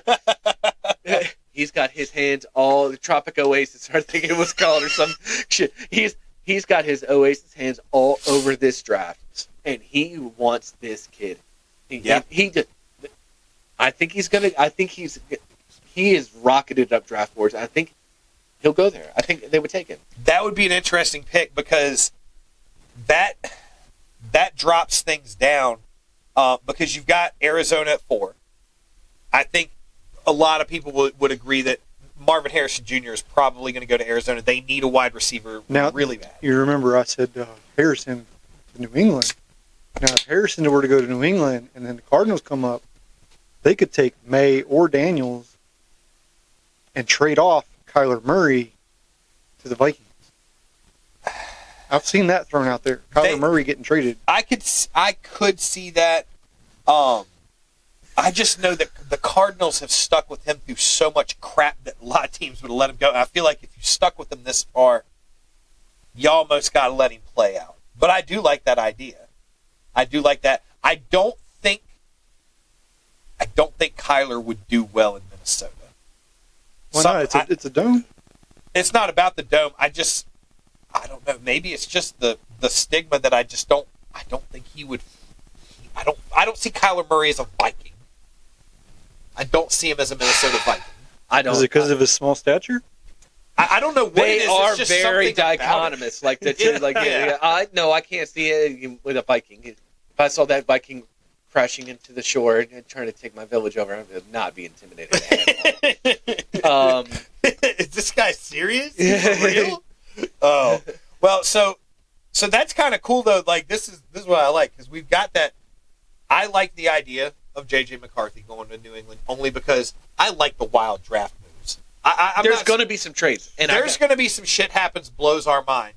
I got another trade that I think is going to happen. I fully believe it's going to happen. Past 4? No, at 4. I think Arizona. Oh. I think Arizona's going to trade out with the Giants. The Giants are at 6. The Giants want a quarterback so bad. I think they're going to jump up to 6, give Arizona whatever they want to move up 2 spots. Then I think they take Jalen Daniels at 4. So you think Giants go From quarterback 6 at 4, they move to 6. Yeah. You've got Arizona moving to 6. The only thing about that is, and I was a huge person, I caught a lot of flack for this. There are wide receivers like Malik Neighbors and Rome who I'm not saying they're better than Harrison. Harrison is a better wide receiver, but they bring a very, I'm not going to say equal, but a very close level of talent to the field. I think any one of those 3 are going to be good wide receivers in the NFL. So I like that idea because no matter what, you could go ahead and give up that for sure, maybe for depending on what New England does. I think that 4 goes Harrison, but that trade does make sense because you don't have to. You could still possibly get Harrison later, even though if you don't get him at 4, I think the Chargers definitely get Marvin Harrison if he goes that far. And I would hope to God they wouldn't. But you still have Malik, you still have Rome, 2 other really, really awesome receivers. And receivers, to me, I mean, they're a lot different than your quarterbacks. They're a lot different than some of these other positions. Receivers are, if they've got talent coming out of college, your ratio of what's going to work and what's not is a lot higher in your favor. There are still busts, but I feel like guys that were really talented wide receivers in college, if they stay away from injuries and they stay away from problems off the field, Henry Ruggs. Well, that's like with all 3 of these. No, I mean, I'm not knocking on him. I'm just saying they could have been anybody. With all 3 of these receivers, they all have size, speed, Yeah. and production. So there's no reason to question that they'll be able to translate to the NFL. Some of these receivers in the past that have gotten drafted in the first round, like John Ross, a few others, there's been questions in like their size. Marquise Brown. Yeah. Yeah. So it's like, And that's what I'm saying. I think that those 3 receivers, everybody's talking about all these quarterbacks. I think those 3 receivers are what can really change the scope of this first 10, 15 picks of this draft. Because you're not bound to have to be like, if I don't get Marvin Harrison Jr., then we're not going to get a good wide receiver. That's not true at all. There's a lot of talent in this pool. yeah, there's some good receivers. I think the wide receiver class and the tackle class for this draft are very deep. And I was looking through the top 150 ratings. There was some receivers rated around the 3rd round. I was like, man, these guys, I watched them in college. They were the number 1 guys on some of these teams. Yeah. They look pretty good to me. Keon is projected late first, early second, maybe. Second. And Yeah, there's a late second. I would love for him to come to the Ravens. I would love for him. But I'm like, Keon Coleman is... Lad McConkey. Dude, he's a stud. Yeah. And that's another receiver that... Would I take him that early in the draft? At 5 or 6 or even in the top 10? No. And I'm a Florida State fan, and I saw what he did. I wouldn't take him that early. But I'll tell you now, if I really wanted to stir some things up and those big 3 receivers got taken early, yeah, I could see a team making that push and maybe getting him earlier, maybe getting him late first round, because he does have a lot of talent and he has size. Keon Coleman has size. Yeah. He reminds me a lot of Kelvin Benjamin reading when he was coming out. Big dude. He has the height. Yeah, hopefully he can Kelvin Benjamin stay in shape.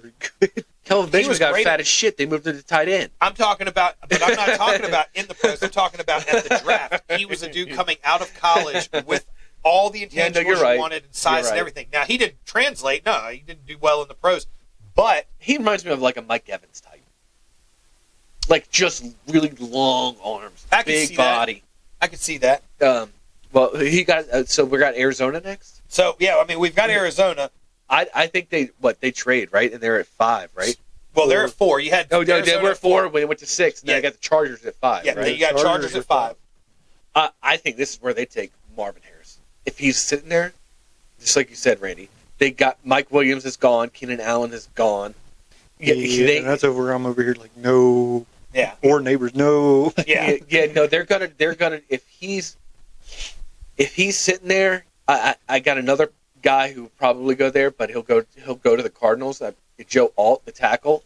They're both very so you could interchange those two at 5 and 6. I did see something interesting earlier they were talking about. So Jim Harbaugh's time with San Francisco, they didn't have a true number one wide receiver, and they still had plenty of success. And he's known for running the ball. So there is a very good possibility they don't even bother with a receiver, even though they need one. Oh, then they would take Joe Alt for sure. And he's, I mean, drafting that is very on brand for Harbaugh to take an offensive lineman. A good one. A very, very good one, nonetheless. They already have at least a couple good offensive linemen. They do have a couple good offensive linemen. So if you got a good... And they picked up...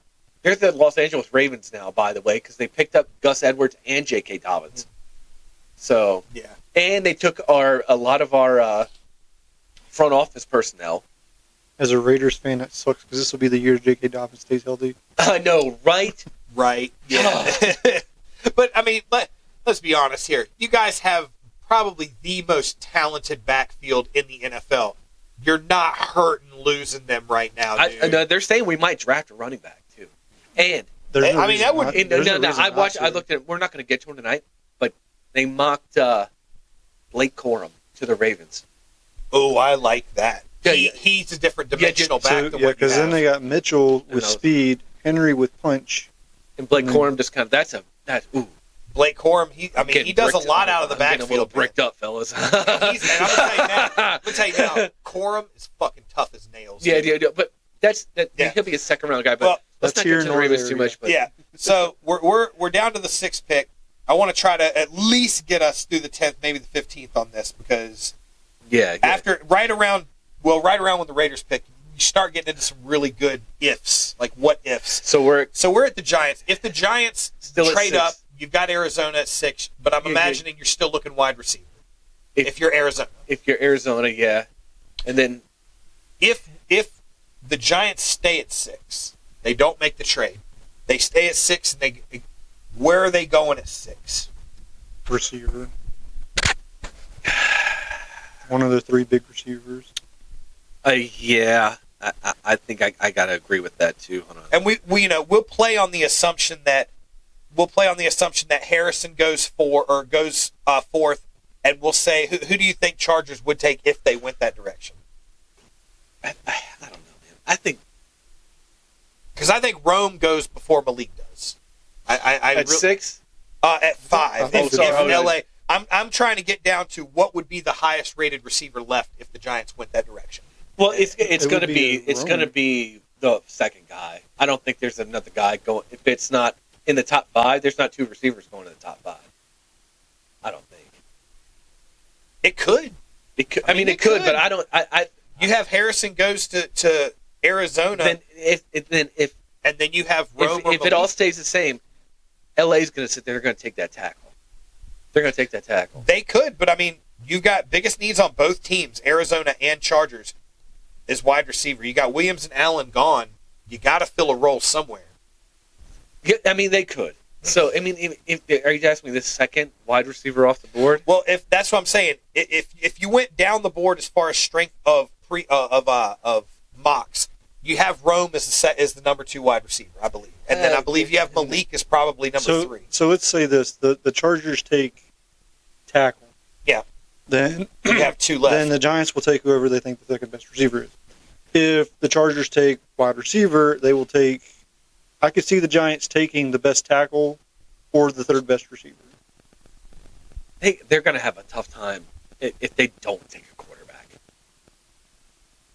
Truthfully, New York needs it. I don't think they can go another season with Daniel Jones. I just don't think all the time. My only issue is if you do that with a quarterback with them, you're going to put whoever's in there. They're going to be expected to start this year, and that team they don't have any weapons.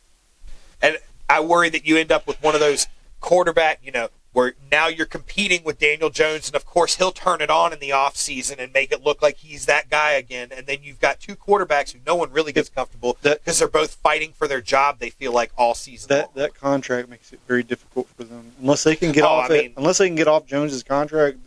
No, that was a terrible Yeah, they're I don't know many NFL fans other than Giants fans that didn't think like, did they really just sign him to that? That was ridiculous. I know they had pretty much no choice if they wanted to keep him, but that's where the whole quarterback money. He had value proven. stuff is like.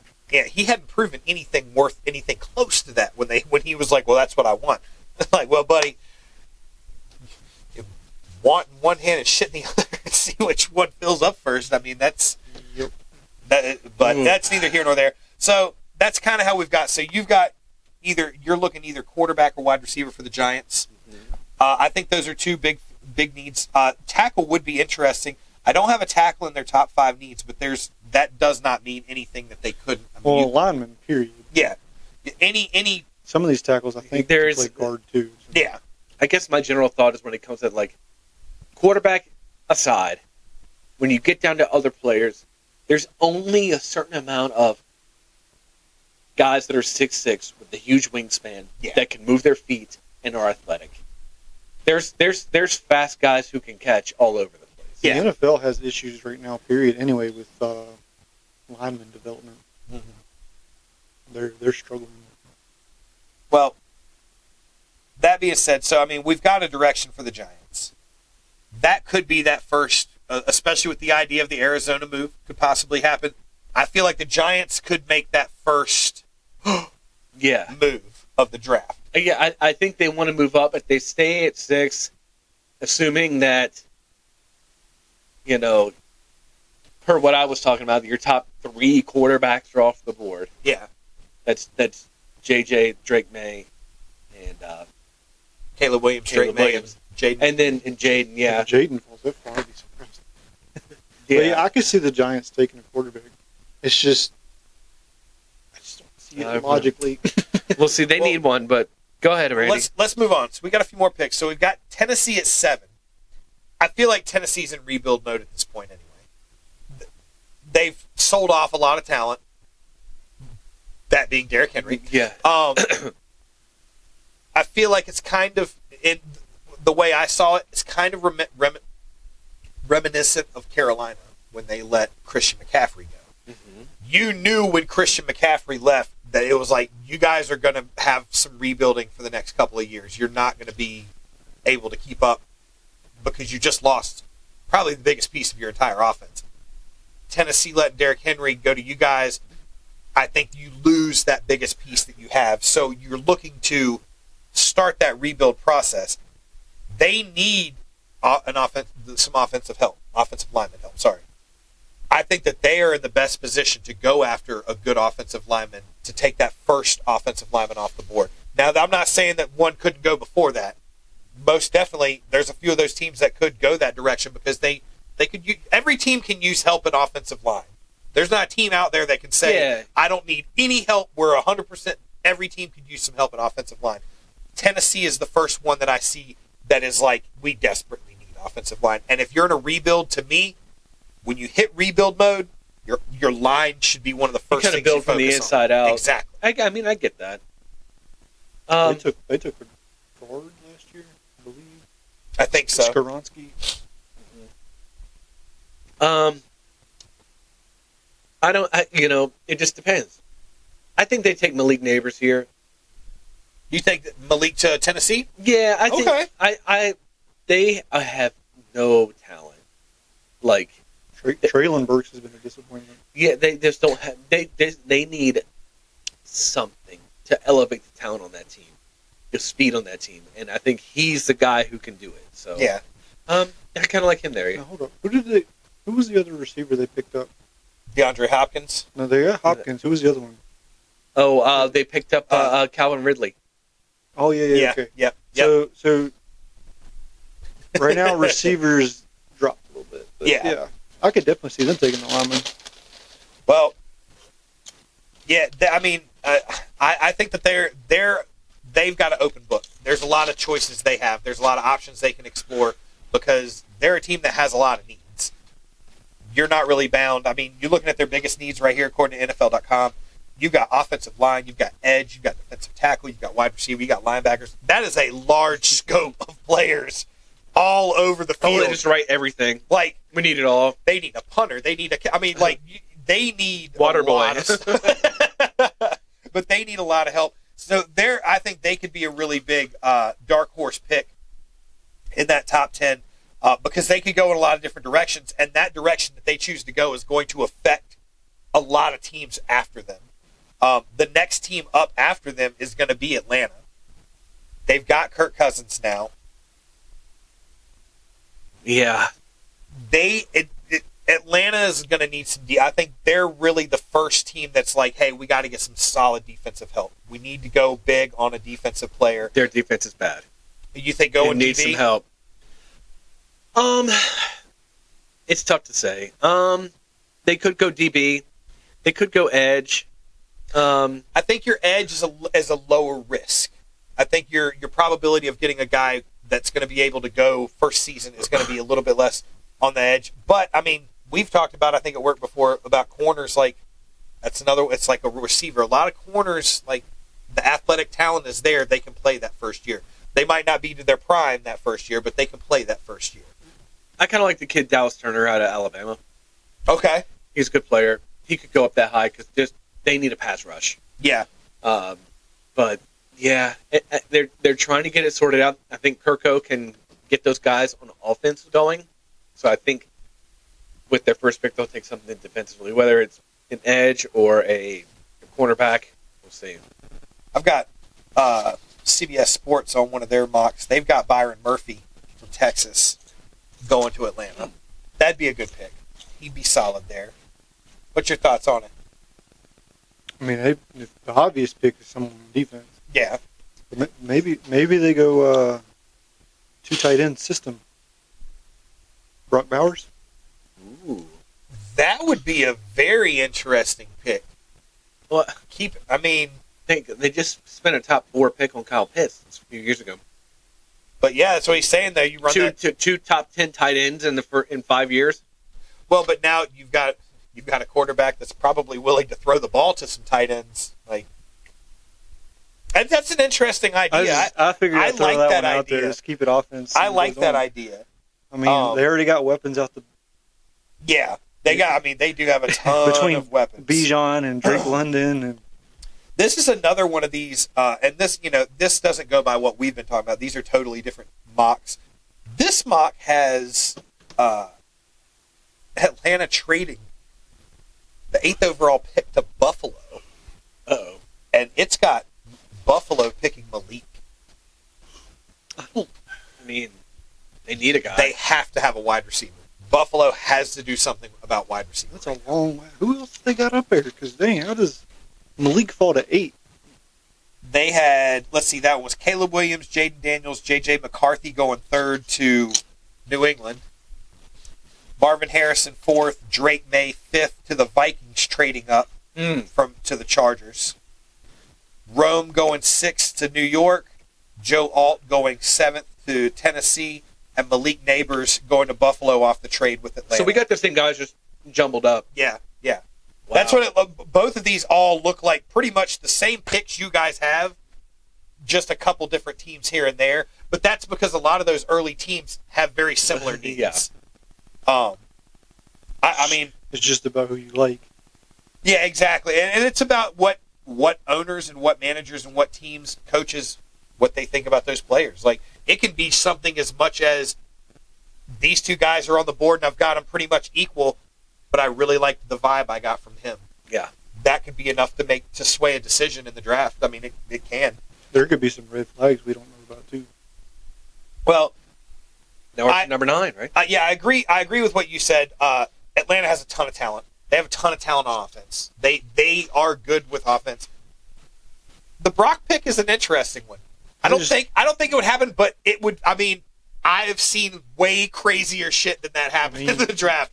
I mean, we saw E.J. Manuel get picked by Buffalo like 12th overall or something in the draft. That was crazy. I've seen some crazy stuff go in the draft. I will say the mocks that I was looking at have the 9th pick. Chicago having the 9th pick. Yeah. They both have Chicago picking the same player at 9. Ramadunse. Nope. Really? They both have them picking Verse from Florida State. Jared Verse. See, I don't think Chicago's going to stay there. Huh? I don't think Chicago's going to stay there. You think they move number 9? Yeah, I think they're going to trade it. Who do you think they move number 9 to? Do you have an idea? Just that offhand, I have no idea. So you think? I mean, I've been of that mindset a little bit too. Do you need both those picks? They're going to try to get out because they only got 4 picks this year. They only have 4 draft picks this entire draft. Chicago does. Yes. Well, yeah, then you can definitely make up a lot. So as long as you can find somebody who's wanting somebody up there. But otherwise, yeah, I could see them going edge. Yeah, I think, yeah. That or lineman. If they did keep that pick, I think Verse is the proper selection for them. If you're going to go ahead and try to build that defense up a little bit more, somebody opposite of Montes.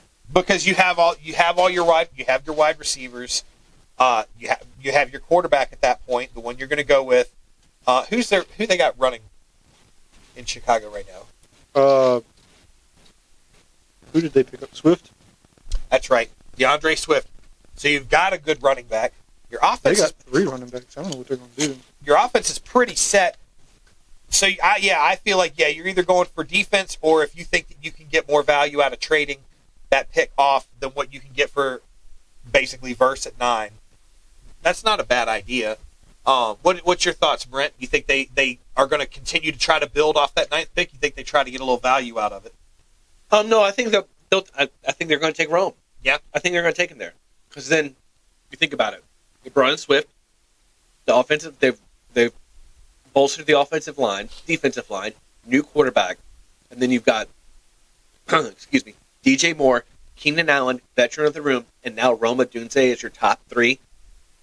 And Cole Kmet is in there tight end. That's a very potent, potentially potent offense. If Rome makes it that far. Yeah, because you saw last year, DJ Moore cannot. He tried to do it all by himself and damn near did, but he didn't have another game breaker. Well, they went and got him Keenan Allen, and now they're going to get him another rookie because Keenan Allen, he breaks down. He's old, and I don't want to say old. What, he's 32? oldish. Yeah, he's up. He's there. in his 13th, 14th season, something like that. So, I think that kid's the future. So you're going to need somebody to replace him eventually anyway. So let's move on. So we've got some stuff up in the air. I like this because when you get to Tennessee at 7, things really opportunities are there for some teams to take advantage of. Number 10, you've got the Jets at 10. I've got their biggest need right now. They got to have a tight end. Bowers.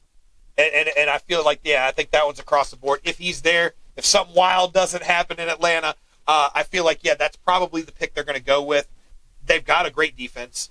If Aaron Rodgers comes back and is healthy and he can still pull one more good year out for him, you've got a solid quarterback. That's a great fit for that guy. Cause I think so. I think Bowers over the middle of the field. Aaron, he doesn't got the arm juice to chuck it downfield.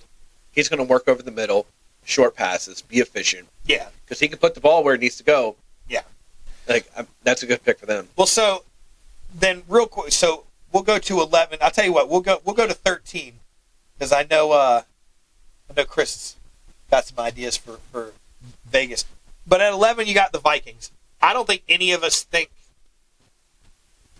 the Vikings want to stay there. Whether they can pull something together to make that move, that's yet to be seen.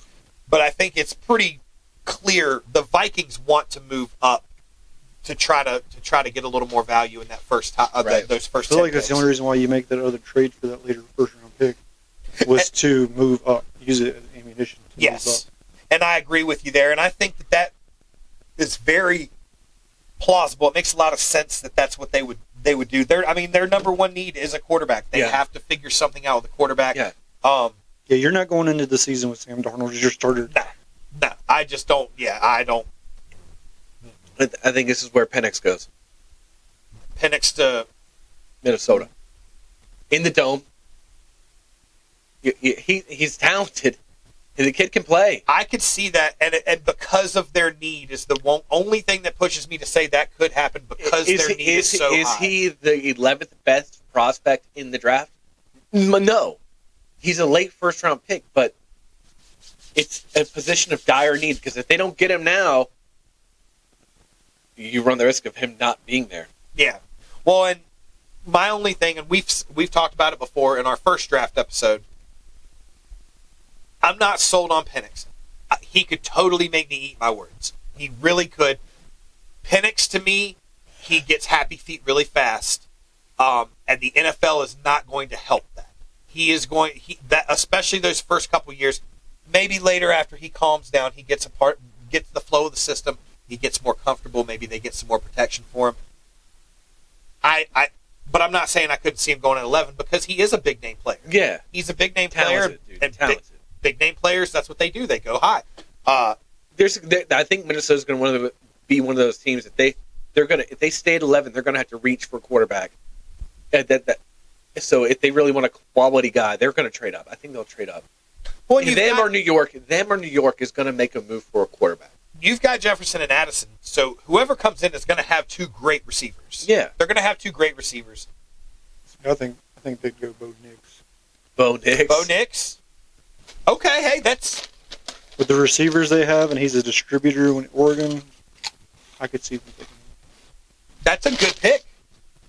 That's a good pick. I like that. I like that idea. Plus, Denver, everything I'm reading, but it could be just lies, is they're saying Sean Payton loves Bo Nix.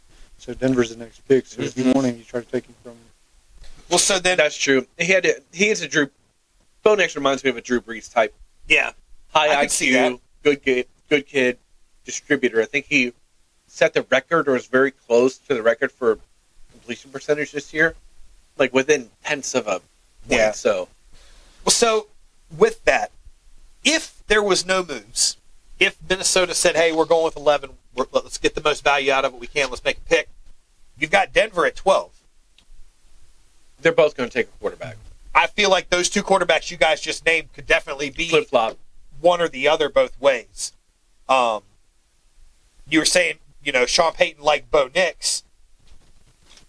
That could be a good fit. Could be. I mean, Denver, my only thing with Denver,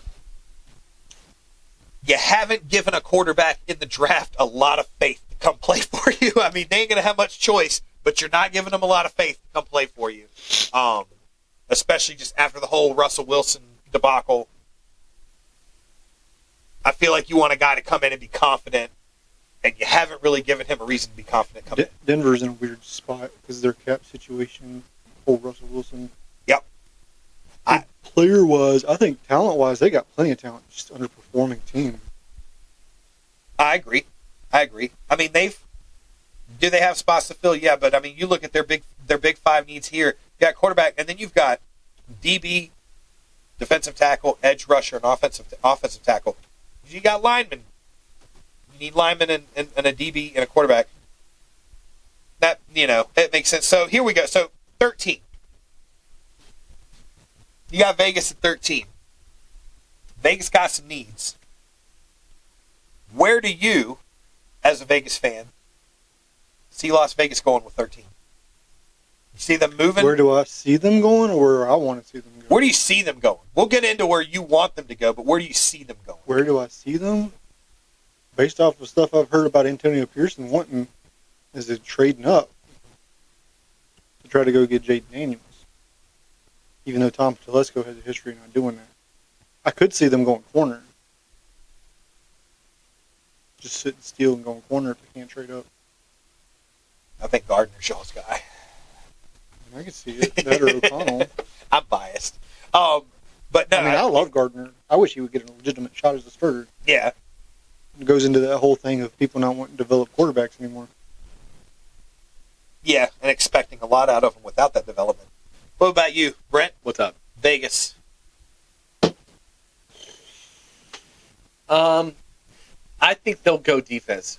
I think Antonio Pierce is a defensive guy, and he's going to want to play a brand of football that gets back to old school Raider football, just beating the crap out of people. So I think they could use another edge rusher. I don't know that they need another one. They got 3. Well, they could use a corner. They need a corner. They could use a corner. I kind of want them to go defensive tackle personally. Yeah.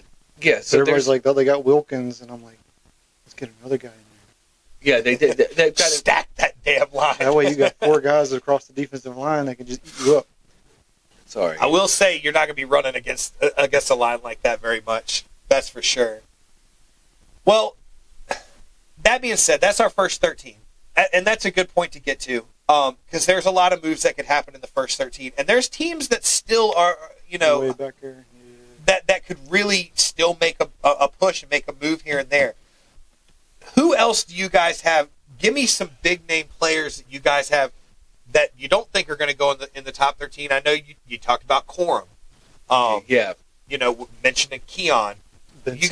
You guys have any players that you don't think are going to go that early that are going to be huge game breakers for a team? Benson, Brooks. Yeah. I got one guy. Only because I really like his name. And he's a good player. His name's Kool-Aid McKinstry. As soon as he said I Alabama like his corner. name, I'm like, he gonna talk about Kool-Aid. Yeah, Alabama corner. they've mocked him to the Ravens. I think he's a really great cornerback. Plus, I like his name. So let's root for Kool-Aid. Let's root for Kool-Aid. Unique name for the win. You got a favorite flavor of Kool-Aid? Yeah. What is Purple. it? Cherry, man. Cherry? That's fine. Actually, I take that back. They're fruit punch. Kool-Aid fruit punch is Fruit slam. punch. Yeah. Mine is weird. What is And it's it? an OG flavor too. Oh boy. Lemon lime in the green packet. Lemon lime Kool-Aid. In the green packet. Really? Yeah, it's really good. Interesting. Yeah, it gets Like it a gets lemon lime Kool-Aid. It's green. It comes in the green packet. It gets no love. It's very good. Interesting. Chewy, go upstairs. Hey, go. But yeah, man, I think they're going to want to play a different brand of football out there in Las Vegas. So I see them taking some defensive guy. Well, Pierce did prove. I mean, he proved at the end. Like, he's ready to make some changes. He's ready to make some changes in not just the players, but in the overall environment. Mentality. Yeah. He wants to bring a different brand of football to Las Vegas. And I think that's something y'all need. They've tried to do that for the last 10 years. And it hasn't succeeded. So. I think Well, they've Pierce changed is- out coaches like underwear. Yeah. Well, every time. I'm excited. That goes without saying. Yeah. I can't wait for this draft on Thursday. It's going to be wild. Like I was saying at the beginning, hope eternal for these teams. It's like, we're one pick away. Let's nail this pick and we can be good. Yeah. Every team's 0-0. There's like, we can be good. Even Panthers fans, even though they don't have a first-round pick, it's like, we could get some guys around Bryce will be good. So I think the same thing about my team. So we'll see. We'll see what happens. Snacks?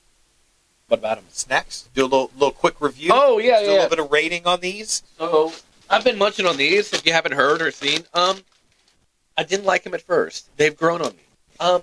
I'm gonna give them a 7.5. 7.5. Yeah, Okay. I think their crunch is good. Yeah, and they're pretty good. Honey mustard. Shout out Double Crunch. The buffalo wings sound really good. They're very flavorful. What you're talking about lacking on flavor on those, the buffalo wings are, you're going to taste every bit of it. Hell yeah. I'm saying honey mustard. I'm going 6 on the honey mustard. Be honest, I'm only giving them a 6. It gets about a point and a half just off the crunch. Okay. So I'm going 6. Worth a try. If you like honey mustard, you probably like them. If you like potato chips, you probably like them. If you're looking for a lot of honey mustard, Get those honey mustard pretzels. That ain't it. yeah. What do you think? About the same, about 5. Yeah. Like I said, it wouldn't be my go-to snack, but I could munch on them. Yeah. Like it is what it is. Reese's Big Cup. The Reese's Big Cup. Bro, I they underwhelmed for me. I'm gonna give them a 4. Underwhelmed. Yeah, for me, they were just the crunch I liked overall, just too sweet. I'm going to tell you now. I think I'm going 8. Oh, I'm going 8 on the Big Cup. Oh, yeah. Only because I don't like Reese's. I liked taking a little bit of that Reese's peanut butter out and adding that crunch into it. That kind of with did the it for chip, me. Huh? with the honey mustard The chip. chip will avoid. Although, like we talked about Bro. when we did that one, the one that had the chip and the pretzel and stuff in it, they were surprising. No, yeah, you're right. The big cups with the Yeah. pretzels in them. They were those surprisingly Those are good. But those, I kind of liked. I kind of liked that. Maybe 8's a little high. Maybe 7.5. Okay, all right. But yeah, I liked having a little bit of the peanut butter out because sometimes that peanut butter gets overwhelming to me. I liked adding a little bit of that crunch because I like some. I don't know about you guys. I love peanut butter crunch. Like the cereal. Yeah, and so having that peanut butter Reese's thought I Puff knew you. cereal. Huh? I thought I knew you. Oh my God! Don't get me started. on Dude, Captain Crunch sucks.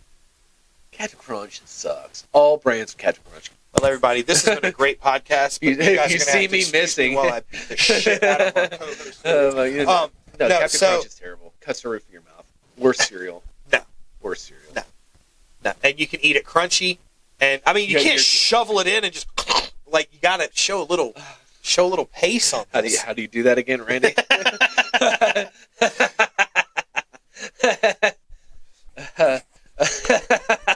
Oh, no, but no, Captain Crunch is terrible. we're gonna have a cereal Well, episode. no, because we are going to have a because cereal episode. And Robert was over there talking about Apple Jacks. Y'all cereal palette are trash. I don't want to hear it. Smacks.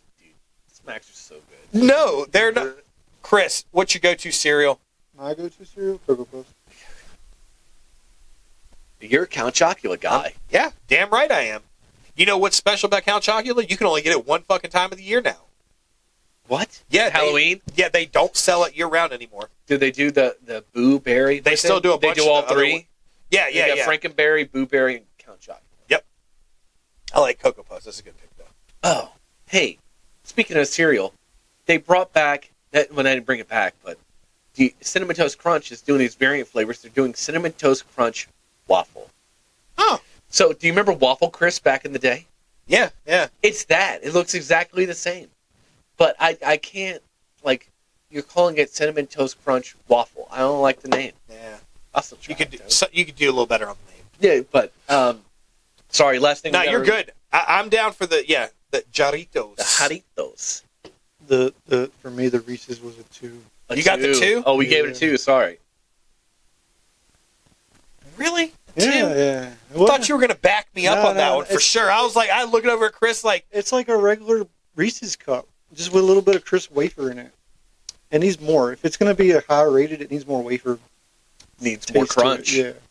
my man's got the palate over here. He's getting in depth on it. I dig it. Yeah, it was. It's It was- basically like eating a regular Reese's. That's why it's a 2 for me. You got to have more crunch in there. Okay. You want a little more pizzazz in Yeah. that thing.